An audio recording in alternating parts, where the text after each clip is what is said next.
सबको जय मसीह। प्रभु यीशु मसीह के नाम में आइए आज हम परमेश्वर के वचन देखते हैं। और सबसे पहले आप सभी को तहे दिल से जय मसीह कहना चाहती हूँ। और आप लोग मोनू सबरो यूट्यूब चैनल में आए हैं परमेश्वर के वचन को देखने के लिए। तो पिता परमेश्वर आप सभी को आशीष करे मेरे भाई और बहनों। और चलिए हम आज परमेश्वर के वचन को देखते हैं। और जैसा कि आज हम परमेश्वर के वचन को हम देखने जाएंगे, जहाँ पर परमेश्वर का वचन कहता है स्पेशली हम सभी के लिए है, आत्मिक भोजन हमें लेना चाहिए। जब हम सुबह उठते हैं तो आत्मिक भोजन हमें लेना चाहिए। परमेश्वर का वचन जो है हमारा आत्मिक भोजन है। और शरीर का भोजन तो हम लेते हैं, लेकिन आत्मिक भोजन लेना बहुत ज़रूरी है। जब हम आत्मिक भोजन लेते हैं तब हम क्या होते हैं, आत्मा में बढ़ते हैं, यानी कि सच्चाई में बढ़ते हैं, आत्मा में बढ़ते हैं। और आत्मा में बढ़ने से क्या होता है, हम सच्चाई को ढूंढने लगते हैं, परमेश्वर को खोजने लगते हैं। आमेन। इसलिए क्योंकि हमारा जो आत्मिक आँख है वो खुल जाता है, इसलिए ऐसा होता है। आमेन। आप सभी को प्रभु आशीष करे। और आज हम परमेश्वर के वचन को देखने जाएंगे। तो आज हम बाइबल में देखा जाने से बहुत सारे बातों को प्रभु ने बताया है हमें सिखाने के लिए। लेकिन आज हम भजन संहिता को देखने जाएंगे। और आप सभी जानते हैं भजन संहिता को दाऊद ने लिखा है और उसने क्या क्या किया है उन बातों को बताया है। तो यहाँ पर हम आज का वचन को हम सीखने के जाएंगे। जो मेरा टॉपिक है आज का कि धर्मी और दुष्ट मनुष्य। धर्मी मनुष्य का पहचान कैसा होता है और धर्मी मनुष्य क्या होता है और दुष्ट मनुष्य क्या होता है, उसका पहचान क्या होता है। और हम लोग कैसे जानेंगे कि वो दुष्ट मनुष्य है और कैसे जानेंगे कि वो धर्मी मनुष्य है। तो चलिए भाई और बहनों, आज हम परमेश्वर के वचन देखते हैं। और भजन संहिता चैप्टर 1 का हम 1 को पढ़ेंगे। वहाँ पर परमेश्वर का वचन बताया गया है कि क्या ही धन्य है वो प्रभु जो दुष्टों की युक्ति पर नहीं चलता और ना पापियों के मार्ग में खड़ा होता और ना ठट्ठा करने वालों की मंडली में बैठता है। देखिए भाई और बहनों, परमेश्वर का वचन कहता है कि क्या ही धन्य है वो प्रभु जो दुष्टों की युक्ति पर नहीं चलता। जो धन्य व्यक्ति है, जो ब्लेस पर्सन है, जिसको परमेश्वर ने आशीष किया है और जो धर्मी है और परमेश्वर को ढूंढ के चलते हैं, वो लोग जो है कभी भी दुष्ट युक्ति के जगह में खड़ा नहीं होते। कभी भी उन लोग जो खराब व्यक्ति है उन लोग के बीच में रह के वो धर्मी व्यक्ति काम नहीं कर सकते। तो यहाँ पर परमेश्वर का वचन कहा है कि वो पापियों की मंडली में भी नहीं बैठता है। जो मंडली पाप करते हैं और जो मंडली पाप में डूबते हैं, उस मंडली में भी वो धर्मी मनुष्य नहीं बैठता है।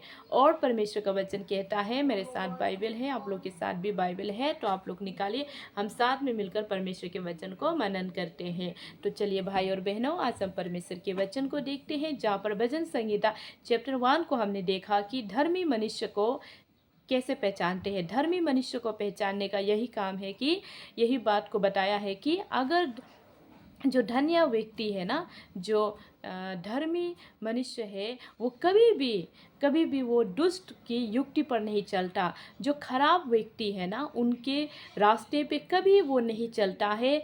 और जो दुष्ट व्यक्ति है, आप सोचिए, अगर जब वो दुष्ट व्यक्ति है, खराब व्यक्ति है, दुष्टा है, तो उसका मार्ग कभी अच्छा नहीं होगा ना, उसका मार्ग हमेशा खराब होगा और उस मार्ग में वो नहीं चलेगा धर्मी व्यक्ति। तो वर्स 2 में बताया है, परंतु वो तो यहोवा की व्यवस्था से प्रसन्न रहता और उसकी व्यवस्था पर रात दिन ध्यान करता रहता है। धर्मी व्यक्ति जो है हमेशा परमेश्वर का बनाया हुआ चीज़ में रात दिन उसी में वो हैप्पी रहता है, उसी में वो खुशी रहता है, उसी में उसका इच्छा होता है। लेकिन जो दुष्ट मनुष्य है वो क्या करते हैं, क्या होते हैं, दुष्ट लोग ऐसे नहीं होते। धर्मी लोग को बताया है कि धर्मी लोग जो है परमेश्वर का बनाया हुआ चीज़ में रात दिन समय बिताकर परमेश्वर को धन्यवाद देते हैं।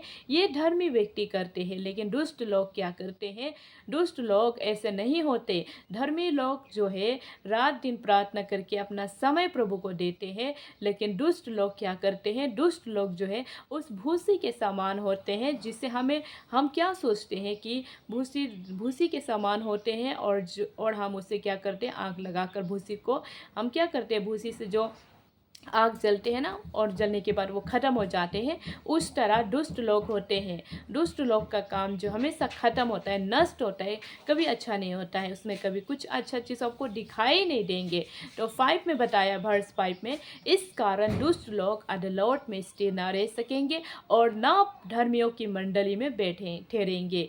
देखिए, दुष्ट लोग जो है ऐसे अदालत जहाँ में सच्चाई और झूठ का बताया जाता है, ऐसे अदालत में उसको खड़ा कर देने से भी वो वहाँ पर भी नहीं सकेगा, और ना धर्मियों की मंडली में ठहरेंगे, और वो धर्मियों की मंडली में भी वो नहीं ठहरेंगे, नहीं रहेंगे। दुष्ट लोग जो हमेशा नष्ट करने के चक्कर में रहते हैं, नष्ट कर बर्बाद करने की चीज़ों में रहते हैं, तो वो कभी भी नहीं रह सकेंगे धर्मियों के साथ, कभी भी वो साथ में नहीं रह सकेंगे, क्योंकि यहोवा धर्मियों का मार्ग जानता है। क्योंकि यहोवा परमेश्वर जो है धर्मियों का मार्ग जानता है, और परंतु दुष्टों का मार्ग नष्ट हो जाएगा। जो दुष्ट है, अपना बुराई चीज़ को नहीं छोड़ता है, अपना खराब चीज़ को जो नहीं छोड़ता है, वो दुष्ट है, और वो उसका मार्ग जो है हमेशा खराब होता है, अच्छा नहीं होता है। लेकिन जो धर्मी है, उन लोग का मार्ग जो बहुत अच्छा होता है, और उन लोग जो है परमेश्वर में बहुत खुशी रहते हैं, और परमेश्वर उन लोगों को बहुत आशीष करते हैं। चलिए भाई और बहनों, आज हमने परमेश्वर के वचन को देखा कि प्रभु का वचन कहता है कि धर्मी मनुष्य जो कैसे होते हैं। देखिए, धर्मी मनुष्य जो है हमेशा सच्चाई में, अच्छा में खड़ा रहते हैं, लेकिन दुष्ट लोग जो है वो चीज़ को बर्बाद करने में रहते हैं। तो आपने जाना कि धर्मी मनुष्य कैसे होते हैं और दुष्ट मनुष्य कैसे होते हैं।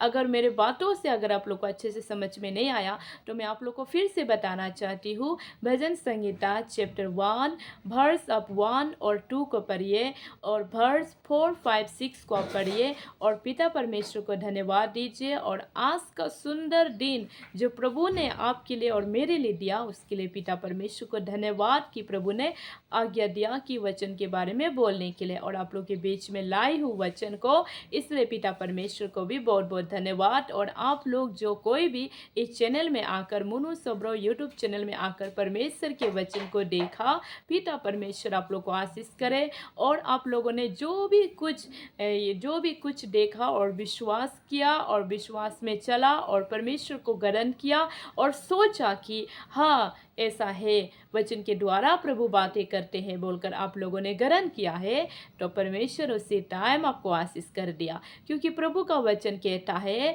जिसने मेरे भेजने वाले को ग्रहण किया है, मेरे भेजने वाले को ग्रहण किया है, उनके बातों को ग्रहण किया है, उसने मुझे ग्रहण कर लिया। यानी कि आपने जो प्रभु का दास का बातों को सुनकर, प्रभु का बारे में बोलने वाला को सुनकर विश्वास किया, पिता परमेश्वर आपको ग्रहण कर लिया। आमेन। प्रभु आशीष करे। God bless you.